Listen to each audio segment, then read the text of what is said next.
Finally home, guys, and as someone na mangilan-ngilan, alam niyo yung sinasabi nila na pagka umuwi yung iba talagang nagpapahinga, ang tagal ng luggage. Ako hindi, gusto ko pagka uwi ko ligpitin na agad at tapusin na para yung mga susunod na araw pahinga na talaga ng fully. So without further ado, mag-huge Japan haul na tayo dahil sobrang dami nito, hindi ko alam kung saan ko uumpisahan.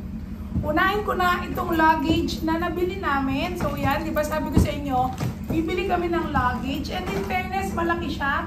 And expandable pa, kaya maganda. Although, made in China din siya, pero yung brand daw is Japan. So I don't know how good that is. Next is yung mga jacket na pinagbibili ko sa Book Off. Kung napanood nyo yung ating Nagoya vlog, ang dami kong binili na jacket doon sa Book Off.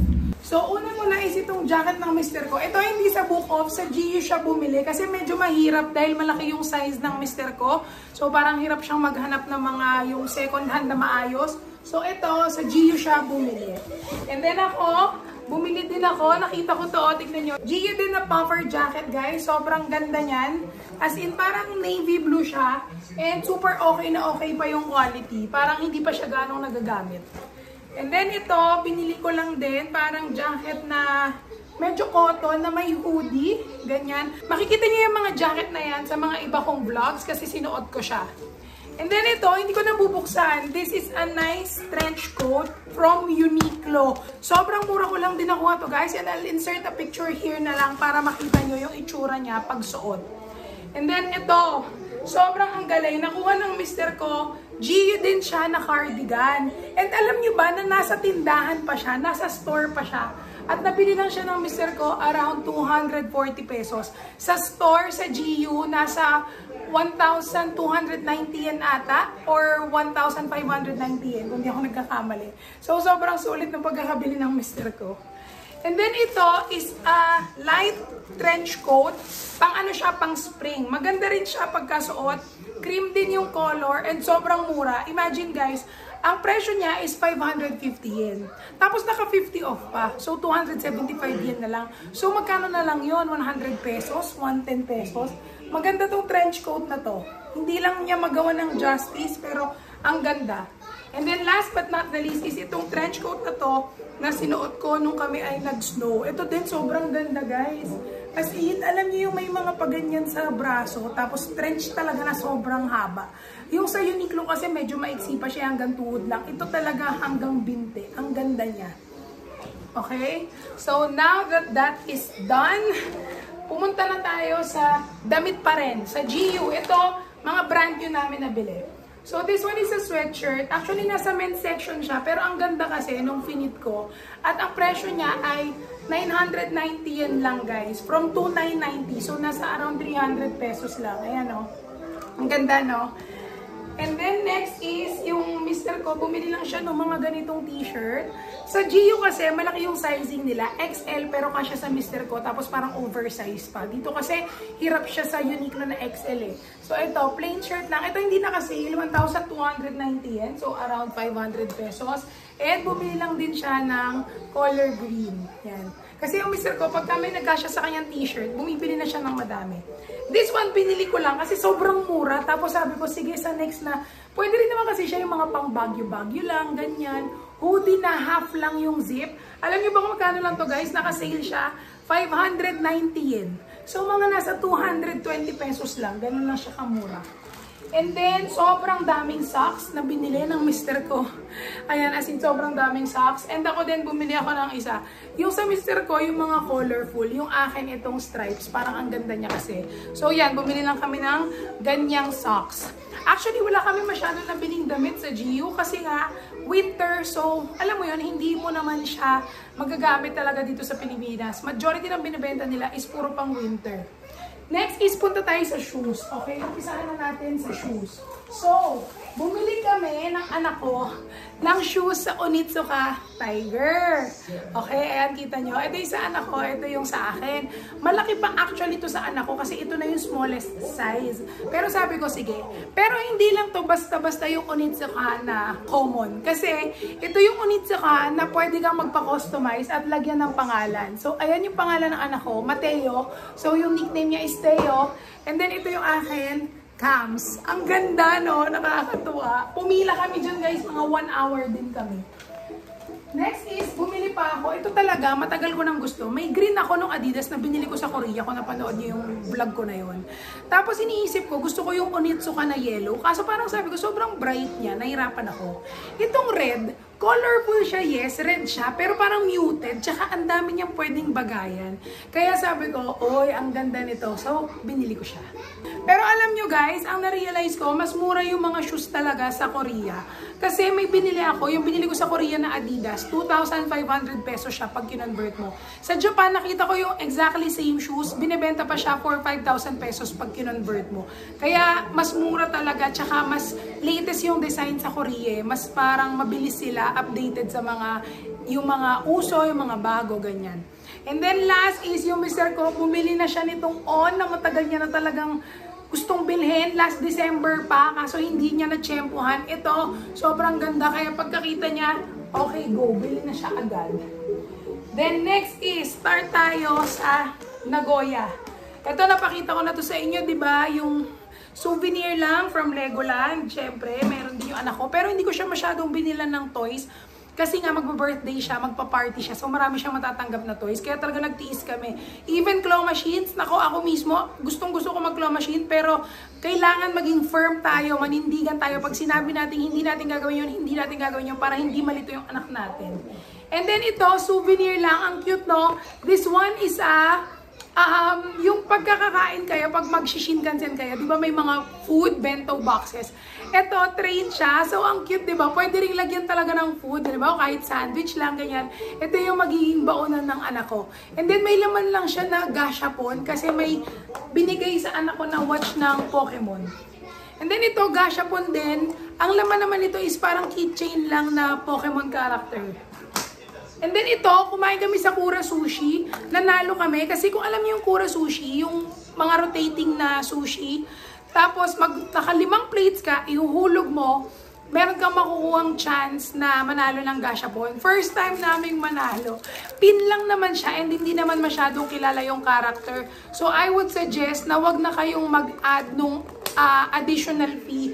Meron kasing additional fee to get a higher chance na manalo ka ng ganito. Eh kung hindi mo naman din trip naman yung gashapon, huwag ka nang kumuha, di ba? Yung extra fee. And then next is ito, bumili lang ako ng ref magnet. Napakita ko na rin to sa one of my vlogs na daily. So yan ang ganda, Shirakawago, yan yung pinuntahan namin. And then, para continue natin, yung para sa anak ko, yung kaibigan ng mister ko is sa Japan nakatira. Tapos binigyan niya ng sobrang daming toys yung anak ko. So yan, mga remote control na kotse.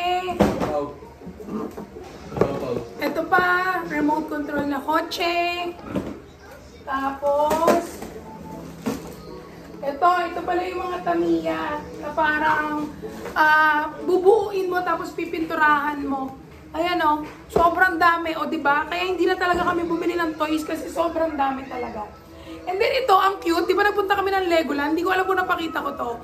Alam nyo, glove siya na ang kamay mo magmumukhang Lego. Sobrang cute, diba?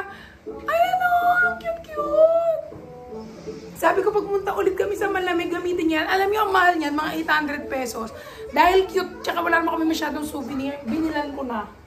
Okay, so itong mga next is mga kung anik-anik na to. Unahin muna na yung pinili namin sa Daiso. Sa Daiso sa Japan, pag pumunta kayo guys, talagang mapapapili kayo ng mga bagay na hindi nyo naman kailangan. Pero maiisip nyo na, o sige, para kailangan ko yan. Una na dyan is ito, pangkuskus siya ng patatas. Alam mo yung minsan kasi, pagka yung pakulo ng patatas, hihiwain mo, tapos kakainin mo ng diretso. Di ba yung dumi, ang hirap matanggal? So, ayan, panglinis siya. Parang sponge sa patatas. Next is ito, pang-aso. Ang daming binili ng mister ko pang-aso. Ayan, pang-suklay ng buhok na nabababa yung ganito para malaglag yung buhok. Ayan, kung nakikita nyo. Collar, para sa aso namin. Tapos ito, bumili siya nito mga ganitong sticker. Isang sticker, isang suction, tapos isang magnet. Yung magnet nakalagay na sa aming ref. Eto, hindi ko alam ba't bumili ako. Lalagyan na ng sausawan. Kasi yung mga sausawan namin, yung malalaki talaga eh. Natuwa ako, maliit lang naman, kasya naman sa luggage. So yan, bumili ako. Bumili kami ng panghasa ng kutsilyo. Tignan natin kung effective to. Baka sakaling hasain ng mister ko yung kutsilyo na. Tapos ito, yung mga food clip. Pero, meron siyang part na yung dito nalalabas yung chips, di ba? Hindi mo nabubuksan ulit. Pagka nilak mo siya, diyan nalalabas yung chips sa loob na deluxe. So, ang ganda, di ba? Ito, next is panghulma lang ng yung meatballs pag gagawa ka. Yan, yung karne, para hindi nyo kakamayin. Ito, bumili lang ako ng mga clip kasi parang nauubos yung ganito namin. Alam niyo yung panglock pagka may kinain ka na chichirya, ganyan. So, yan. Tapos ito, bumili lang ako ng scissors na ganito na handy. Kasi alam niyo yung mga minsan, kailangan mo ng panggupit. Kagaya nung nandun kami sa Japan, yung mga damit ko, meron yung tag. Alam niyo yung mga tag na Makate. Tapos, hindi ko siya matanggal-tanggal, so tinitiis ko siya. Pag hinata ko naman, masisira yung damit. So sabi ko, parang kailangan kong bumili nito. Alam niyo ba guys, meron pala kaming binili na screwdriver, 40 pesos din yon. Kaso, naisama ko siya dun sa laruan ng anak ko na kotse na the remote kasi nilagyan namin ng battery. Dahil alam ko na ang battery ay kailangan hand carry yung toy na yon. Nawala sa isip ko na nandun yung screwdriver, kaya ayun, nakuha yung screwdriver. Buti na lang 40 pesos lang. Kaya guys, pagka bibili kayo ng mga ganong kailangan nyo, yung in the moment lang, huwag kayo sa mga Don Quijote bumili. Pumunta kayo sa mga 100 yen shop sa Japan kasi sobrang dami naman ng ganun sa Japan. Kahit hindi Daiso yung mahanap nyo. Meron silang Seria, meron silang 100 Kandu, parang ganon. So, yun. Mister ko, bumili lang ng gunting. Wala na daw kaming gunting, o diba? Ako, bumili ako ng strainer. Yung pag nagprito ka, o diba pati ito, binili ko sa Japan. Manipis lang naman, diba? Madali lang namang big-bitin. So, yan. Ito pa pala guys, nakalimutan ko, binilan pa pala namin yung anak ko ng isa pang shoes. Yan, kasi sobrang bilis lumaki ng paa ng anak ko, kaya yung mga mura lang din talaga yung binibili namin. Parang ito nasa 2,000 pesos lang. Yung pinakamahal na binili namin sa kanya is Onitsuka kasi never pa siyang nagkaroon nung parang, alam niyo yung dressy shoes, yung pagkailangan na medyo formal, nakaayos yung shoes niya. Never pa siya nagkaganon, kaya sabi ko, bilan natin ng isang Onitsuka kahit medyo mahal. Tapos yung ganito na pang running niya lang ulit or pang school. Then dun sa binilihan namin ng New Balance niya na shoes, inoferan kami nung sales lady nitong pampaalis daw ng amoy sa paa na forever mo nang gagamitin. O diba, nabentahan yung mister ko. Nakakatawa nga yung Japanese kasi sabi niya, sikat daw to sa mga Asians tsaka sa mga Filipino. Sabi tuloy ng mister ko, ba't mabaho ba yung mga paa ng Filipino? In English. Tapos natawa yung Japanese. And then, let's proceed now to food. Unahin na natin yung food. Ito, alam niyo yung sikat sa Japan, hindi ko na ito bubuksan na kasi pangbigay ito eh. Alam niyo yung sikat na food sa Japan, yung mga mani, yung mga sama-sama siya sa isang pouch na iba-iba. So yan, ito pang pasalubong, dalawang ganyan yung binili namin. And then ito, Nissin Cup Noodles, hindi na kami bumili ng madami. Actually, itong dalawang to, binili namin siya from the grocery kasi yung parang dapat pang breakfast, pagka nagugutom, mga merienda, bago matulog, ganyan. Hindi naman namin nakain kaya inuwi ko. Ayan. Next is ang favorite ng anak ko na hindi pwedeng mawala, mayonnaise na Q5. Guys, ang laki kasi ng diferensya. Parang sa atin, kung di ako nagkakamali, nasa 280, 320 plus. Yung ganito, yung legit na galing sa Japan na. Meron kasi sa Landers na made in Thailand. Mas mura yon. Pero yung galing talaga sa Japan, medyo mahal siya. Alam nyo ba yung ganitong kalaki sa Japan, nasa parang 120 pesos lang. So yan, dalawa lang yung binili namin kasi ayaw din naman namin mag-store ng madami at baka masira. Yung mister ko, bumili lang siya ng 2 Ichiran na instant. Nakabili na kasi kami before nung nasa box na malaki na mas closer to the actual Ichiran pag kumain ka sa store. Without the meat, without the pork, ganyan. Pero ito, itry namin yung instant noodles. And then, bumili lang ako ng maraming green tea kasi mura ng green tea sa Japan, guys.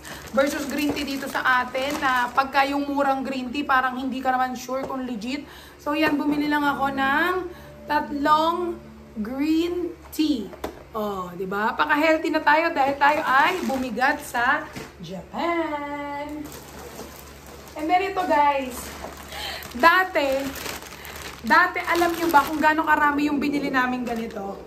Parang 6 na 10 piraso. So, 60 pieces. Ngayon, 10 pieces na lang yung binili namin kasi sawang-sawa na kami. At bago pa kami umabot ng Japan, parang may natira pa kami. Alam mo yung umay na umay ka na. Kaya sabi namin, okay, tama na, hindi na natin carry yan kainin. Hindi natin yan mauubos. And then ito pa pala, mayonnaise and yung curry lang na mga ganito. Actually, ito, may nagpabili lang sa amin. Dati, bumibili din ako ng ganito. Kaso, hindi ko siya trip. Hindi siya parang yung legit na yung kakainin mo sa Japan. Iba pa rin yung talagang luto. Yung mga ganito, okay lang kung gusto nyo matry, pero so-so lang siya for me. And then, yung yesterday, kung napanood nyo yung ating huling araw, huling full day na nasa Asakusa lang kami, di ba dumaan kami ng Matsumoto Kyoshi? So, bumili lang ako ng mangilan-ngilan na items. May food din kaming binili. So, bumili ako ng bumili lang ako ng 3 KitKat and 2 black or medyo dark na KitKat. Masarap kasi ito. Hindi kami masyadong namimili ng mga flavored KitKat kasi nakatry na ako nun before. Ano siya, tsambahan pagka masarap. So, ako naman, dun lang ako sa usual na basta chocolate, okay na. Hindi ako mahilig sa mga ibang flavor, like yung mga strawberry, yung mga cheesecake, gano'n. Ang na-miss ko lang na nakalimutan kong bilhin is yung bago nila na mix na chocolate at matcha na KitKat. Hindi ko nabili yun. So, next time ko na lang yun bibilhin pag kami ay pumalik ng Japan. And then ito, bumili lang ako nitong pistachio kasi napapanood ko to nakikita ko siya. Meron nito sa SNR, may nabili ako, sobrang mahal. So ito, gusto ko itry kung masarap yung sa Meiji. So 2 lang yung binili ko. And then ito, marami din nagsasabi na masarap din to, kaya bumili lang din ako ng 2. Dalawa lang guys, kasi parang feeling ko mauumay kami. Tsaka hindi kami masyadong mahilig kasi talaga sa chocolate, kaya konti-konti lang yung binili ko. And then next is itong Mintia na favorite ng mister ko. Dati din guys, Diyos ko, nung December or nung Feb atam, nung may umalis, nakisabay yung mister ko. Alam mo ba, 1 kahon din yung pinabili niya. So ngayon, sawa na siya, kaya 3 na lang yung binili niya. Pagka talaga, ganun talaga kami, yung parang kakain kami ng madami, kukuha kami ng madami, pagka excited na excited. Tapos alam mo yung mauumay ka, di maganda rin, di ba? Parang nagsawa ka agad. So, for the food, yan yung mga binili ko and yung Royce na napakita ko sa inyo sa airport. Hindi ko na isasama yung Royce, basta bumili lang kami ng potato chips, tapos yung mga usual na chocolate na nasa box, yung bar, yun lang yung binili namin. Now, ito, medyo dito ako naparami. Last December, sinabi ko sa sarili ko na hindi na ako bibili ng sobrang daming skincare. Because nga, nagda-derma naman ako, tapos parang naging effective. Kaso, parang ngayon, bumabalik na naman yung mga mangilan-ngilan na skin condition ko na gusto ko siyang maayos. And ako, sinabi ko na to sa past vlogs ko na mas naniniwala ako sa Japanese skincare versus yung sa mga Korean skincare. Okay, no hate ha. Kasi ang Japanese skincare, sila yung mga proven and tested na. Yung through the years, tested with time, talagang matatanda, ginagamit yon hanggang ngayon. Yun yung laging #1 nilang skincare. Tsaka yung mga ingredients nila, yung talagang parang made from rice, yung mga ganyan, di ba? May mga ganun sila, yung mga soy milk, may mga ganun sila. Yung sa Korea kasi, pagka may na-discover na parang bagong ingredient or chemical, yun yung gagamitin nila. So parang ako, medyo baka hindi ganun yung para sa skin ko. Mas okay talaga sa akin ang Japanese skincare. So, ito ang mga pinagbibili ko, guys. This one is my favorite mask. Legit siya, guys. Yung hype with this mask is legit kasi talagang yung face mo, iba talaga yung glow. Napatunayan ko yan. Kasi nung tumigil akong magganito, parang sabi ko, parang naiba yung skin ko. Sobrang ganda nito, guys. Highly, highly recommended tong mask na to. And then, may nakita kasi akong nag-vlog na sabi niya, okay din daw tong mask na to. So, bumili ako ng 2. At ang laman nitong isa ay 7. Pero, Cosme din kasi siya. Ayan o, may mga award. Yan yung sinasabi nila na pagka may mga award, maganda daw. Itong Kiana, wala siyang award, pero legit ang ganda niya. So, alam mo, hindi natin alam kung legit din yung mga award na ganyan. Next is, may nagpabili lang nitong Pear Acne Clean Lotion. Mas maganda daw to versus the spot cream. Then ito din, may mga nagpabili lang ng Nivea Sunblock. Ayan. So ako, hindi naman ako masyadong maano sa sunblock kasi may ginagamit ako na recommended ng derma ko, Cetaphil. Tapos ito, Anessa, ayan, may nagpabili din, sunblock. And then, ito pa pala, nakita ko tong brand na to sa TikTok, hindi ko alam kung legit, pero pang acne siya. Eh, acne prone kasi ako dito. So, gusto ko i-try face mask na pang acne. And then, ito, alam ko meron nito sa atin, Beauty Labo. Kaso, ang mura kasi nito doon, parang nasa 220 pesos lang. Dito, nakita ko naka-sale pa, 270. So, bumili ako ng isa, itatry ko lang. So, yan. Mahilig kasi akong mag-self-color, guys, kasi namamahalan ako pag magpakulay sa ibang sa parlor, ganyan. Next is, ayoko namang pumuti, guys. Pero, yung puti daw kasi nito, yung parang glowing, nakakakinis. So, nagtry ako nitong dalawang soap na to. Nasabi nila maganda. So, let's see kung gaano ka-legit. Tignan natin kung ako ay kikinang at kikintab. Then, next is, may nagpabili lang nitong Cezanne na highlighter. Number 1 din siya kay Cosme. And then ako, bumili ako nito, eye cream. Nagtry ako nung trending na yung basta yung trending na sana eye cream ata yun, hindi siya masyadong nag-work for me. So this one, let's see if it will work for me. Kasi yung mga eye cream naman kasi is depende sa need nyo. May napanood lang ako na Japanese TikToker na parang sinabi niya kung ano yung mga functions ng bawat isa na mga top eye cream. And itong top eye cream na to is perfect siya for me. Yung wrinkles, puffiness, dark circles, yan. So itatry natin. And then ito actually, nakita ko lang na mura siya. Hindi ko alam kung okay siya. Kasi nakalagay, medical cream. So, hindi ko alam kung gaano siya ka-effective. But I saw the Cosme Award. So, sabi ko, this must be good. Parang nakita ko na rin kasi to na isa sa mga hinahype or nire-recommend ng mga beauty gurus. So, sabi ko, sige, try natin. Baka maganda yung effect, makatanggal ng dead skin. Yung mga butlig ko na tumubo. So, sabi ko, sige, try natin yan. And then next is this one. It's like off lotion but spray. So, bumili ako ng dalawa para sa anak ko kasi 'di ba pag pumapasok sa school, is-spray ko na lang siya. Tingnan natin kung super effective. And then ito, may nagpabili lang din sa akin yung mascara ni Heroin Make. So, yan, alam niyo na yan. And then ito din, Pear Cream na yung pang spot na pimple. Ayan, may nagpabili lang din ito. And then ito, bumili lang yung mister ko nung ganito, yung parang patch. Para lang siyang salon pass, pero alam ko ito, mas sobrang mainit daw. So, tignan natin kung magiging okay para sa mister ko. Kasi nung kinukuha niya yan, sinabi ko na sobrang init daw niyan. Pero sabi niya, i-try daw. So, sabi ko, okay, push. Ito, tinry ko kasi nakita ko, number 1. So, tignan natin kung maganda. Facial wash. Ito lang ata sa skincare yung binili ko na facial wash. Kasi ang ginagamit ko talaga bar soap. So, try natin kung maganda to. Kasi may ginagamit akong oil remover na brand nito. Sobrang ganda. So, try natin kung ito okay din. Kasi may number 1 din siya. And then ito guys, bumili ako. Kasi nakita ko, nagtitrending nga tong pabangong to. Marami. Sikat siya sa Japan. Nung tinignan ko yung pinapakita nilang sikat na itsura nitong brand na to, Savon, hindi ko masyadong trip. Tapos pagtingin ko sa gilid, sobrang dami niya pang variant. And ito yung pinakamabango as in. So bumili ako, maliit lang, travel size. Titignan ko muna kung talagang okay na okay siya. Then ito, bumili lang ako. Tatry ko lang tong CC. Actually, ito yung hinipe na skincare na hindi ako nagpa-budol nung last year. Pero ngayon gusto ko lang itry kasi vitamin C. So baka mag-brighten siya nung aking mga dark spots. And then ito, tried and tested brand ko na to guys. As in, sobrang favorite ko to. So, bumili ako nung skin conditioner na very light lang siya. Ito naman skin conditioner, parang gel. So, they're both like moisturizer, toner moisturizer. Yan. So, sobrang ganda nitong brand na to, Natori. At ang mura niya pa guys, kaya highly recommended yan. Ang tagal ko nang binibili niyan, 2015 pa lang ata, binibili ko na yan doon. So, okay na okay yan.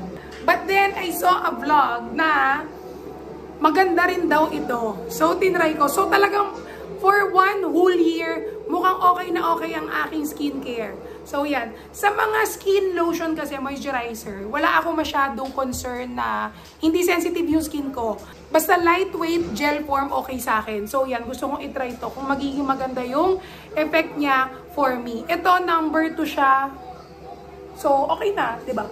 And then, bumili lang din ako nitong Nivea cream. So, maganda kasi ito. Lalo na yung anak ko, ano yung skin niya, dry ng sobra-sobra. And then yung mister ko, dapat din niya to bibilin.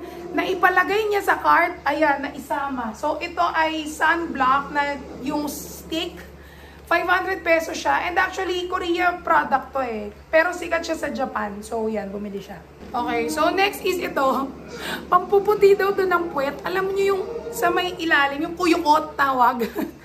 So, isa na lang siya guys at cospe siya, number 1. So, tinry ko. Buti na abutan ko pa yung isa. Ay nako, ang hirap talaga magpa-hype. Ito, peeling sa kilikili. Tignan natin kung nakakaputi at nakakakinis. Meron kasi kung mga parts na sa kilikili ko na parang hindi ganun kaputi. Tapos yung chicken skin. So, tignan natin kung mag-work. Sana maganda siya guys. And then ito na, everything for the teeth.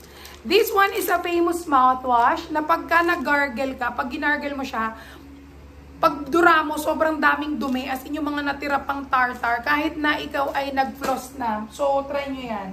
And then ito, nakita ko lang, parang whitening strips na lalagay mo, gel or something. Kasi coffee drinker ako, kaya medyo, lalo ngayon, mas malakas ako mag-coffee. So, parang feeling ko talaga nag-stain ng bongga yung teeth ko. And then, because of that, ito din, nakita ko. This is a good brand daw na once a week treatment for coffee lovers. Parang lalagay mo siya sa teeth mo. So, let's see if it will work and it will lighten my teeth. Pipicturean ko para makita ko yung progress. And then, bumili lang din ako nitong toothpaste nila kasi nakita ko yun yung brand eh. So, try natin kung okay din siya. Tapos ito, bumili din ako ng Nonyo na toothpaste kasi sikat yung Nonyo eh. Maganda daw tong brand na Nonyo for toothpaste. So, yan, bumili ako ng 2 lang. Okay daw to. Together with the toothpaste na tongue cleaner, meron silang tongue toothbrush. Kasi di ba pag coffee, minsan na stain dito sa tongue, naiiwan. So, yan, meron din silang tooth cleaning gel. Syempre, di ba, hygiene is important. And last but not the least, is itong pinabili ng anak ko na nung unang araw pa lang sa Nagoya, ungot na ng ungot. This is the toothbrush that circles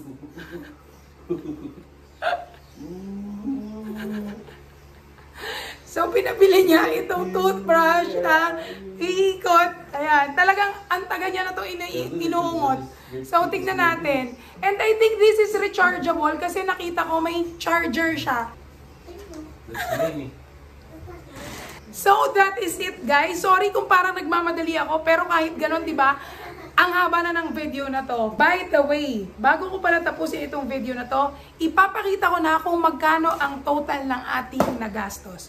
So, this is our total cost with the breakdown. Now, kung gusto nyo makatipid, I will remove all the other stuff such as shopping, etc. And yung mga unnecessary things na feeling nyo hindi nyo kakailanganin, makikita nyo yung difference dito. At yan ang kakailanganin nyo na budget kung gusto nyo mag-Japan. Ang Japan namin guys is 10 days.